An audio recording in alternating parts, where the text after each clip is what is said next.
પછી વૈષ્ણવ પૂછે છે કે જો વૈષ્ણવથી રોજ તાજા ફૂલની માલા સિદ્ધ ન થતી હોય અને જયારે અનુકૂળતા હોય ત્યારે શું કરી લે તો તે ફૂલની માલાજી બીજા દિવસે ધરાવાય?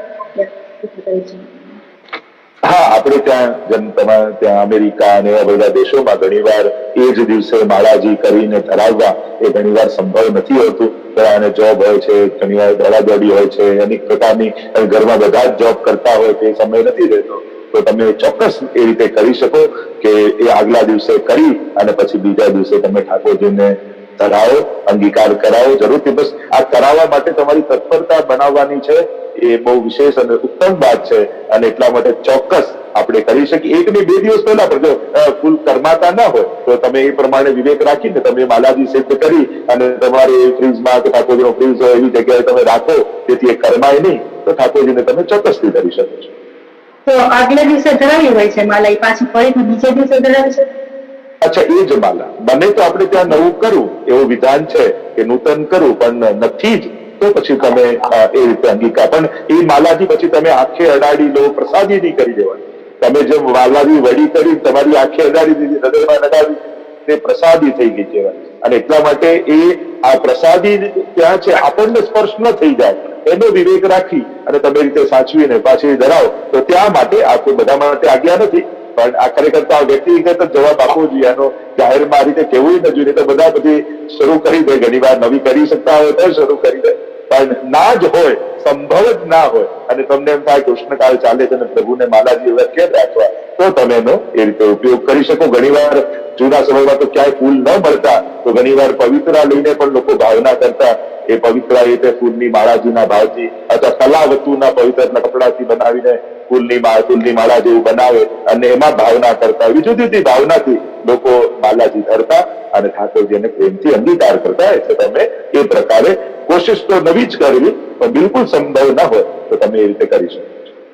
હવે પછીના ક્વેશ્ચનમાં જે શ્રી વૈષ્ણવે પૂછ્યું કે શ્રી વલ્લભપુરે કહ્યું છે કે સેવામાં બીજા વિષય ઉપર વિચાર કરવો અને શ્રી ઠાકોરજી વિશે ન કરવો એ એક નાનો દોષ છે. તો આ દોષ નિવારણ માટે શું ઉપાય છે? અને આ નિવારણ માટે અમે હથકીની સામગ્રી ધરાવીએ છીએ, આના સિવાય બીજો કોઈ ઉપાય હોય તો તે આપ જણાવો. પ્રભુની સેવામાં પ્રભુને છોડીને ઇતર મન ન જાય એની સાવધાની વૈષ્ણવે એવી સાવધાની સાથે સેવા કરે. અને આપણે ત્યાં જે સૂક્ષ્મ દોષો માન્યા છે તો આને પણ એક દોષ કહ્યો છે કે પ્રભુ સામે બિરાજે છે અને મન બીજાનો વિચાર કરે છે. તો આ મનનો દોષ ચોક્કસ છે. તો એનું પ્રાયશ્ચિત શું, એનો ઉપાય શું? જો એક હોય છે પ્રાયશ્ચિત, એક ઔષધિ હોય, એક રસાયણ, બે વસ્તુ હોય આરોગ્ય. રસાયણ કોને કહેવાય કે એવા પદાર્થો ખાઈએ જેનાથી રોગ ન થાય, આને રસાયણ કહેવાય. જેમ તમે ચ્યવનપ્રાશ આદિ ખાઓ તમારી ઇમ્યુનિટી સિસ્ટમ વધે અને તમારી રોગ ન થાય, રોગ પ્રતિકારક શક્તિ તમારી વધી જાય. ચ્યવનપ્રાશ આને રસાયણ કહેવાય. અને ઔષધિ કોને કહેવાય કે બીમાર પડ્યા પછી જે દવા કરીએ. તો એમ જ એક વસ્તુ એ છે કે સેવામાંથી મન જાય જ નહીં. અને બીજું છે ગયું છે તો શું કરવું? આપણે બંનેનો જો ઉપાય સૂક્ષ્મ વ્યવહારિક રૂપે આપી, બાકી એનું ચિંતન રૂપે તો ઘણી બધી ચિંતન કરી શકાય, તો વ્યવહારમાં એનો ઉપાય શું? તો બને તો રોજ સર્વોત્તમજીનો પાઠ જરૂર કરે.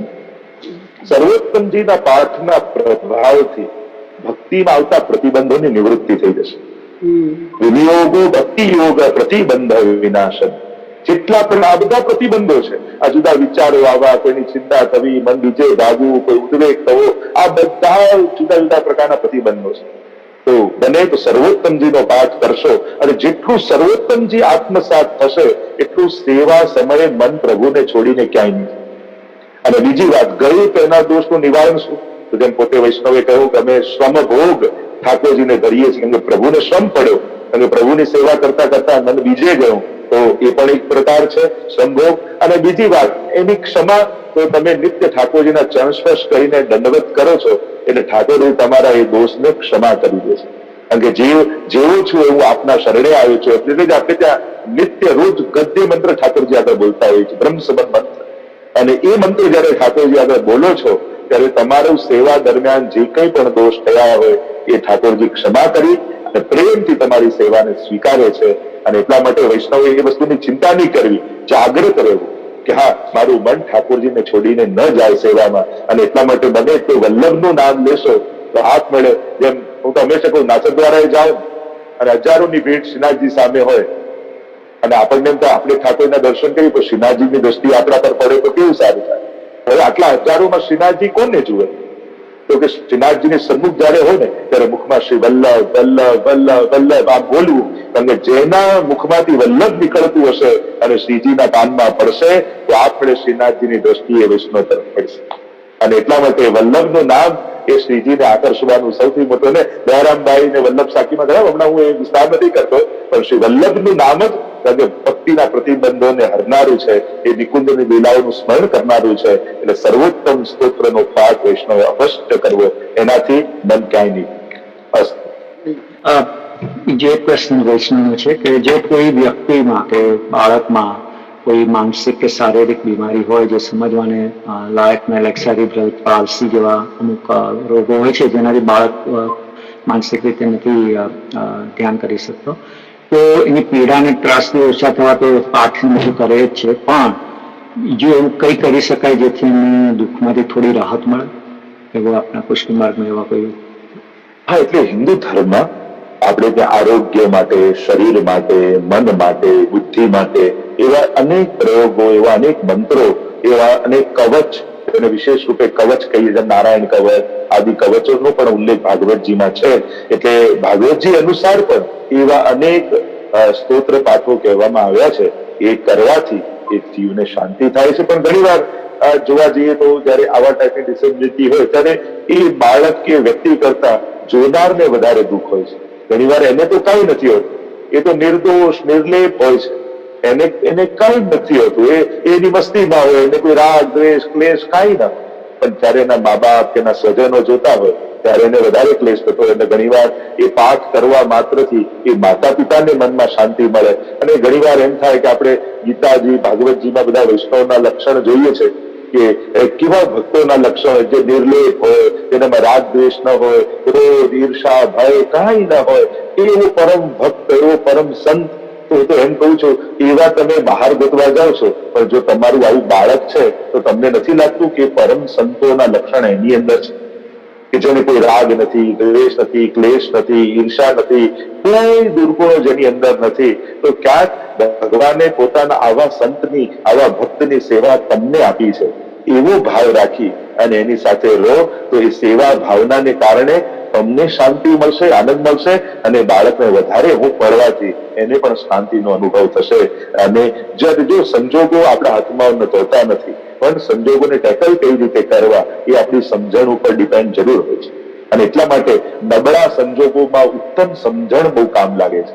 જેટલી સારી સમજણ હશે એ જ વસ્તુને તમે રડતા રડતા સ્વીકારો, અથવા એ જ વસ્તુને તમે કોઈ અલૌકિક દ્રષ્ટિએ જુઓ કે આ કોઈ પરમ ભગવદી જીવ હશે કે જેને કોઈ અત્યારે પાપ કર્યા નથી, કોઈ એના કર્મો નથી, બસ એના એ કર્મો, જૂના કર્મોને સમાપ્ત કરવા આવ્યો છે, મારું ને એનું લેણું બાકી છે, એ લેણું પૂરું કરવા આવ્યો છે, એટલે હું આને પ્રેમથી આની સેવા કરીને રાખું. આ એક ભગવદીની સેવા છે, આવો ભાવ રાખીને કરીએ તો ઘરમાં જ આ ભગવદીની સેવા આપણને મળે એમ છે. અને એના માટેના અનેક સ્તોત્ર પાઠો આપણે ત્યાં ઉપલબ્ધ છે. તો બને તો નારાયણ કવચ એ સર્વોત્તમ કહેવાય છે. એવા બીજા પણ ઘણા બધા સ્તોત્ર ભજન, બાળક નાનું હોય, બીમાર હોય ત્યારે આપણે પૂતના કવચનો પાઠ કરીને પણ એના પર હાથ ફેરવતા હોય છે. એવા અનેક પ્રયોગો ભાગવતજીમાં આપેલા છે જે આપણે કરવાથી એને શાંતિ મળે છે. એટલે હવે પછીના ક્વેશ્ચનમાં જે એમ પૂછે છે કે ઘરમાં કોઈનું મરણ થયું હોય તો સેવા ક્યારે કરી શકે, અને જો શ્રી ઠાકોરજીને પૂછતાવ્યા હોય અને ના પૂછતાવ્યા હોય તો સેવા શરૂ કરવાના દિવસોમાં ફરક પડે, એ આખી વાત સમજાવવાનું. આપણે ત્યાં જેમ પોતાના જ ઘરમાં કોઈ ગુજરી ગયા હોય, આપણે ત્યાં રહેતા હોઈએ ત્યાં, અથવા આપણા બ્લડ રિલેશનમાં કોઈ ગુજરી ગયું હોય, યા પછી આપણા મધરના પક્ષમાં કોઈ ગુજરી ગયું, દરેકના નિયમો જુદા છે. આપણે ત્યાં સૂતક આદિ લાગવાના, તો એ તો બહુ વ્યક્તિગત જયારે મળીને ચર્ચા થાય ત્યારે જ કહી શકાય.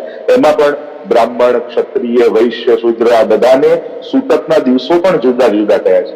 બ્રાહ્મણને 10 દિવસ હોય, ક્ષત્રિયને 12 રાત્રિ હોય, વૈશ્યને 15 રાત્રિ હોય, એમ શૂદ્રને 1 મહિનાનું સૂતક હોય. એટલે આમ જુદા જુદા પ્રકારના વિધાનો ધર્મશાસ્ત્રોએ બતાવ્યા છે.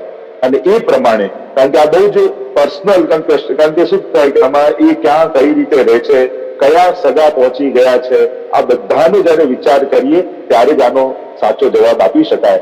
પણ આપણા જ ઘરમાં જેમ હોય તો મને તો 1.5 મહિના સુધી આપણે ત્યાં નથી પધરાવતા યા એ પ્રકારની સેવા ઘરે નથી કરતા. બીજે જ્યાં સુધી એમ તો પહેલા કહેતા કે વિધિ બધી પૂરી થઈ જાય, પણ હવે જેમ વરસી વહેલી વાળી લે છે તે પછી વહેલા સેવા કરે. પહેલા તો એવું હતું કે વર્ષ સુધી નહોતા કરતા, જેમ કોઈના હસબન્ડ પહોંચી ગયા હોય, વરસી વાળવાની બાકી હોય એટલા માટે રાહ જોતા કે વૈદિક કર્મો બધા પૂરા થઈ જાય પછી આધિક દૈવિક કર્મો, સેવાના કર્મો શરૂ થાય. પણ હવે વિધિ વહેલી કરી લેતા હોય છે, વરસી વહેલી વાળી લેતા હોય છે. એટલે વલ્લભકુળ પણ એ રીતના આજ્ઞા આપતા હોય છે વહેલી. પણ આ પ્રશ્ન ખૂબ જ વિસ્તાર વાળો છે અને ખૂબ જ પર્સનલાઇઝ કે વ્યક્તિગત એની ચર્ચા કરી, એને જાણી અને પછી જ એના માટે કહી શકાય. આના સનાતન કોઈ એક આન્સર ન હોઈ શકે.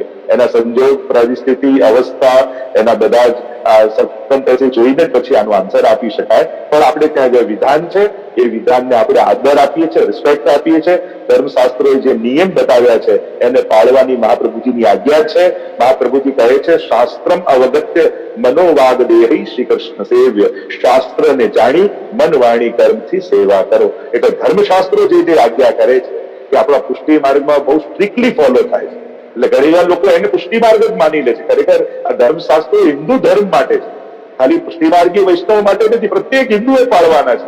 જે નિર્ણય સિંધુ, ધર્મ સિંધુ ગ્રંથોમાં બતાવ્યું છે કે આ આચાર વિચારની બધી વ્યવસ્થા એ સમસ્ત હિન્દુઓ માટે છે. પણ પુષ્ટિ માર્ગના લોકો ટેક્સને વધારે ફોલો કરે છે, આપણે બુક્સને વધારે, શાસ્ત્રોને વધારે માનીએ છીએ. એટલે લોકોએ પછી આપણા ઉપર જ ઢોળી દીધું છે કે આ બધું પુષ્ટિ માર્ગ.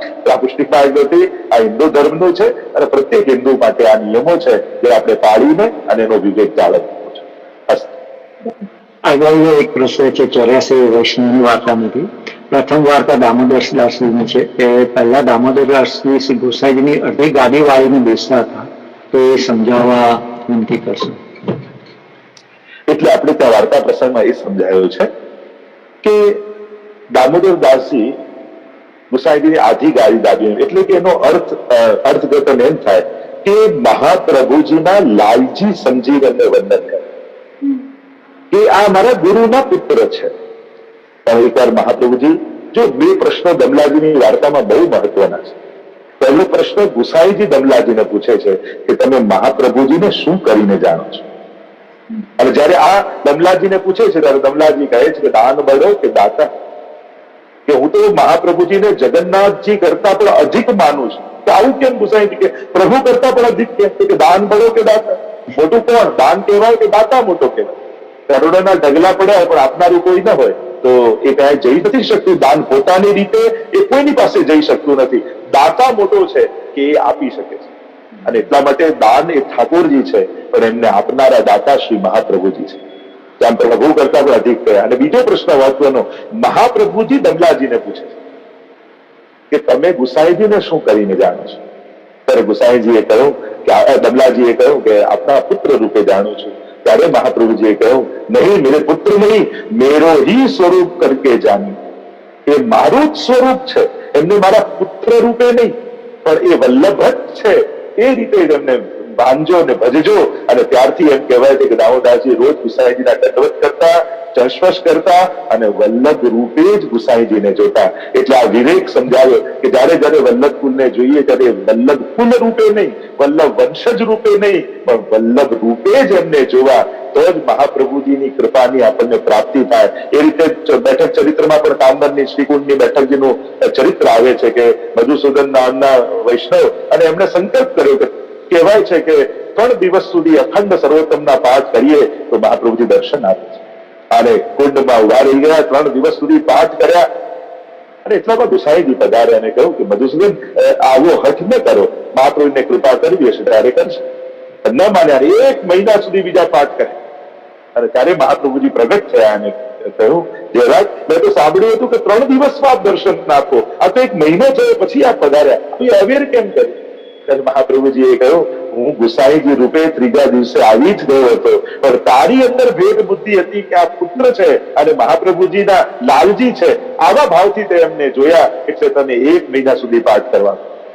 તો આ ભેદ જોયું એ જ આપણે કહેતે જ यह मार्ग तेरे लिए प्रकट कियो है. આ ભાવ જે છે એ મહાપ્રભુજીના વચન કે દમલા સો અમલા, અમલત્વ શું છે દમલાજીમાં? કે એક અમલ એટલે મલ કયો? પ્રભુ અને મહાપ્રભુને જુદા જોવા, એ જ મલ છે મનનો. અને જ્યારે એ મલ જાય ત્યારે અમલા તરીકેની અવસ્થાને પ્રાપ્ત થઈએ છે. એ રીતે જ શ્રી વલ્લભ અને વલ્લભ કુલ આ ભેદ બુદ્ધિ જાય ત્યારે જ અમલાનો ભાવ જાગૃત થાય. તો અડધી ગાદી દાદીને એટલે કે અડધું પુત્ર રૂપે જોઈને એમને આદર આપતા પણ મહાપ્રભુજી આજ્ઞા કરી કે મારો જ ભાવ એમનામાં રાખજો, અને ત્યારથી એવો ભાવ ગમલાજી રાખે.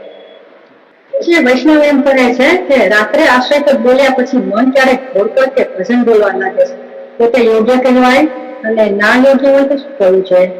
સમજાવો. આશ્રય પદ બોલ્યા પછી પણ બોલી શકાય. આશ્રય પદ આપણે વિરામ સત્સંગનો કેમ કરીએ છીએ? કારણ ભાગવતજીમાં દશવિધ લીલાઓ બતાવી છે.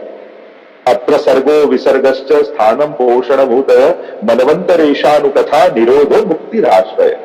ત્રીજા સ્કંદથી લઈ અને 12મા સ્કંદ સુધી પ્રભુની દશવિધ લીલાઓનું વર્ણન છે. તો સર્ગ લીલાથી પ્રારંભ આપણે બહુ વિસ્તાર નહીં કરવાનો. સર્ગ વિસર્ગ મનવંત આદિ કરતા છેલ્લી 12મા સ્કંદની લીલા એ આશ્રય લીલા છે.